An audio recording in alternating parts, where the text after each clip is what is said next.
Hello, कैसे हैं आप लोग। हमारे भारतीय इतिहास के क्विक रिवीजन के सेट में जो इम्पोर्टेंट कंटेंट है आज हम लेकर के आए हैं आपके लिए। विजयनगर और बहमनी साम्राज्य से कुछ इम्पोर्टेंट कंटेंट आपके लिए हम यहाँ लेकर के आए हैं।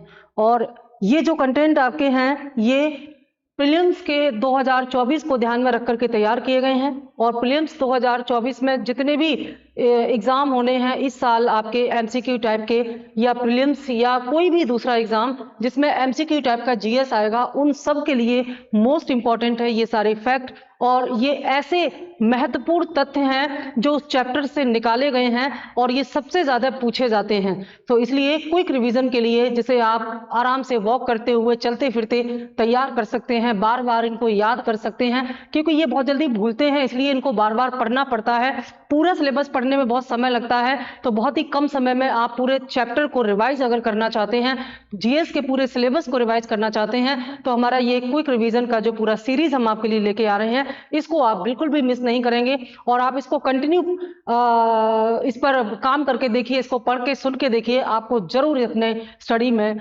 चेंज होता दिखाई पड़ेगा। तो चलिए देखते हैं हमारे विजयनगर और बहमनी साम्राज्य से संबंधित जो हमारे महत्वपूर्ण तथ्य हैं उसके बारे में हम बात करेंगे। देखिए, ये आपके जीएस के साथ साथ जो टीजीटी पीजीटी या अदर एग्जाम जो आप दे रहे हैं उनमें जहां भी इतिहास से जो प्रश्न आएगा उन सब के लिए ये क्विक रिवीजन हम आपके लिए कर रहे हैं। तो सभी तरह के विद्यार्थी जो कि इतिहास को किसी भी रूप में पढ़ रहे हैं उनके लिए ये मोस्ट इंपॉर्टेंट होने वाला है।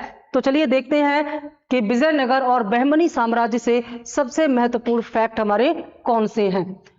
किस स्थान के खंडहर विजयनगर की प्राचीन राजधानी का प्रतिनिधित्व करते हैं। सबसे पहला प्रश्न हमारा है कि किस स्थान के खंडहर विजयनगर की प्राचीन राजधानी का प्रतिनिधित्व करते हैं, तो वो है हमारा हम्पी। ठीक है, हम्पी जो है ये विजयनगर साम्राज्य की राजधानी थी। और विजयनगर साम्राज्य क्या था, आगे इसके बारे में बात आएगी। हरिहर और बुक्का ने विजयनगर साम्राज्य की स्थापित दक्षिण भारत में की और इसी समय इसके समानांतर बहमनी साम्राज्य भी था। तो विजयनगर और बहमनी साम्राज्य दक्षिणी प्रांतीय राज्यों में हम इसको पढ़ते हैं। ठीक है, विजयनगर साम्राज्य के किस शासक ने कृष्णा नदी के दक्षिणी तट पर एक नए नगर की स्थापना की और उस देवता के प्रतिनिधि के रूप में अपने नए राज्य पर शासन करने का दायित्व लिया, जिसके बारे में यह माना जाता है कि कृष्णा नदी से दक्षिण की समस्त भूमि उस देवता की है। तो वह था हरिहर प्रथम। हरिहर और इसके भाई बुक्का ने ये जो विजयनगर साम्राज्य है इसकी स्थापना की। और विजयनगर साम्राज्य में कई वंशों के राजा आए हैं और हरिहर और बुक्का ने विजयनगर के जो पहला वंश था जिसको हम संगम वंश बोलते हैं उसकी स्थापना की।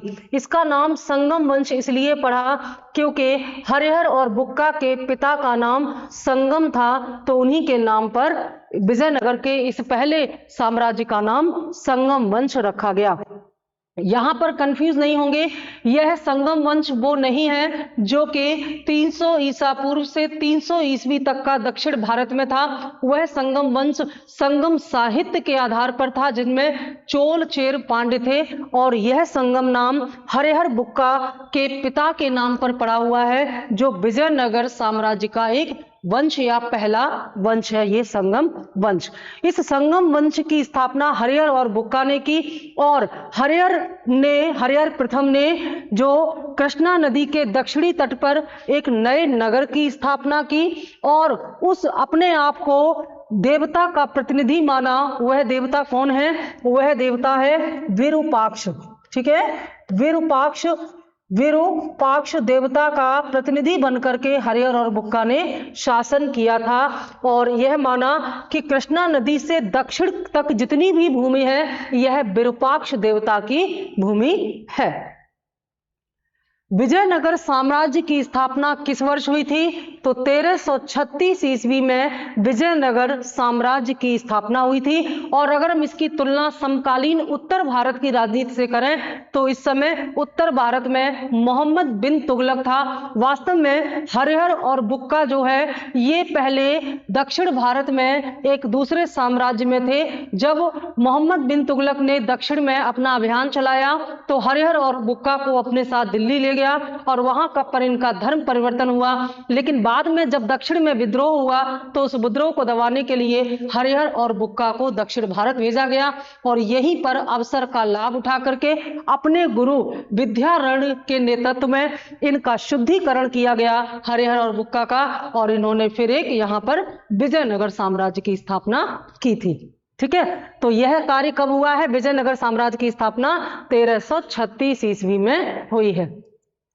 विजयनगर के किस शासक ने चीन के सम्राट के पास अपना राजदूत भेजा था? तो उनका नाम है बुक्का प्रथम।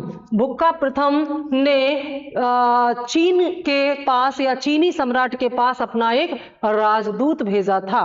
विजयनगर का वह प्रथम शासक कौन था जिसने बहमनियों से गोवा को छीना था? विजयनगर और बहमनी साम्राज्य एक ही समय पर थे स्थापित, तो इनमें काफी प्रतिस्पर्धा चल रही थी। तो गोवा को लेकर के दोनों में जो संघर्ष था विजयनगर और बहमनी में, उसमें जीत जो है हरिहर द्वितीय की हुई। और हरिहर द्वितीय जो कि विजयनगर का शासक था, इसने बहमनियों से गोवा को छीन लिया था या जीत लिया था। प्रमुख तेलुगु कवि श्रीनाथ किसके दरबार में थे? तो तेलुगु कवि श्रीनाथ जो हैं ये विजयनगर के शासक देवराय द्वितीय के दरबार में थे। विजयनगर साम्राज्य के किस शासक की उपाधि आंध्र भोज के रूप में भी थी? तो कृष्णदेव राय को आंध्र भोज भी कहा जाता था। कृष्णदेव राय ने किस प्रसिद्ध नगर की स्थापना की थी? कृष्णदेव राय ने नगलापुर की स्थापना की थी। विजयपुर के राजा विजयनगर होगा यहाँ पर, विजयनगर के राजा कृष्णदेव राय ने गोलकुंडा का युद्ध किस राजा के साथ लड़ा था? तो ये कुली कुतुब शाह था। यह भी बहमनी राज्य से संबंधित है। तो कुली कुतुब शाह के साथ विजयनगर के राजा कृष्णदेव राय ने गोलकुंडा का युद्ध लड़ा था। कृष्णदेव राय के दरबार में अष्ट दिग्गज कौन थे? तो अष्ट दिग्गज तेलुगु के 8 कवियों का एक समूह था जो विजयनगर के राजा कृष्णदेव राय के दरबार में थे। और कृष्णदेव राय कवियों को संरक्षण देता था, साहित्य का पोषण करता था। तो इन्हीं के दरबार में उस समय के 8 दिग्गज या बड़े कवियों का, जो कि तेलुगु भाषा से संबंधित थे, उनका एक समूह था जिसे अष्ट दिग्गज कहा जाता था। जब राजा वोडियार ने मैसूर राज्य की स्थापना की, ये भी एक फैक्ट है, मैसूर राज्य की स्थापना किसने की? वोडियार ने। तो जब राजा वोडियार ने मैसूर राज्य की स्थापना की तब विजयनगर साम्राज्य का शासक कौन था? तो उस समय विजयनगर का साम्राज्य का शासक जो था वो वेंकट द्वितीय था। विजयनगर में अमर नायक का वर्ग क्या था या इसका क्या मतलब था? तो जो सेना का कमांडर होता था उसे अमर नायक कहते थे। इन्होंने नायंकर व्यवस्था शुरू की थी विजयनगर में। तो विजयनगर के शासकों ने उसी नायंकर व्यवस्था के अंतर्गत जो अमर नायक का पद था वह चीफ इन कमांडर या सेना का कमांडर था।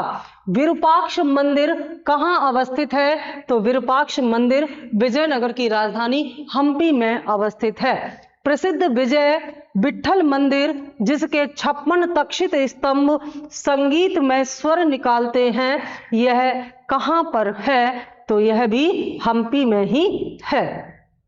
विजयनगर का प्रसिद्ध हजारा मंदिर किस शासक के शासनकाल में निर्मित हुआ था? तो विजयनगर का हजारा मंदिर कृष्णदेव राय के शासनकाल में इसका निर्माण हुआ था।